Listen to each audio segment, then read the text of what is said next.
खबर शामिल करते हैं मलेर से। वाइस चेयरमैन हक निवास सुमरू की रिपोर्ट के मुताबिक मलेर के इलाके हसन पनोर में मारूसी ज़मीन पर काबिज यूसी चेयरमैन रशीद पनोर खाते वाली ज़मीन पर कब्जा करने में मसरूफ़ हैं, जबकि अदालत का फैसला शेर खान पनोर, मोहम्मद अजीम पनोर, मुनव्वर अली पनोर, जुल्फ़कार अली पनोर को की 1.5 एकड़ अराजी की मारूसी ज़मीन का फैसला हक में है।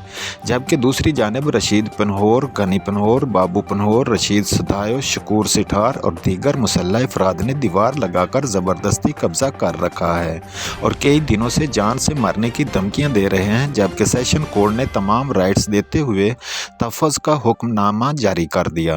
इसके बावजूद SHO शाह लतीफ़ टाउन झूठे मुकदमात में फंसाने की धमकियां देते हैं। पुलिस को इतला करने के बावजूद कोई कार्रवाई नहीं हो रही।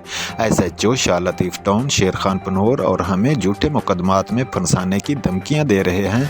रशीद पनोर हमारे तमाम भाइयों को अगवा और कत्ल करने की धमकियां दे रहा है। IG Sindh, DG ranger Sindh, additional IG Karachi और SSP मलेर से अपील करते हैं कि मुलव्विस मुल्ज़मान के खिलाफ कानूनी कार्रवाई करके मुझे और मेरे भाइयों को जानी और माली नुकसान से बचाया जाए। इसके बावजूद कोई नुकसान हुआ तो इसके ज़िम्मेदार रशीद पनोर, गनी पनोर, बाबू पनोर, रशीद सदायो और शकूर सिठार होंगे।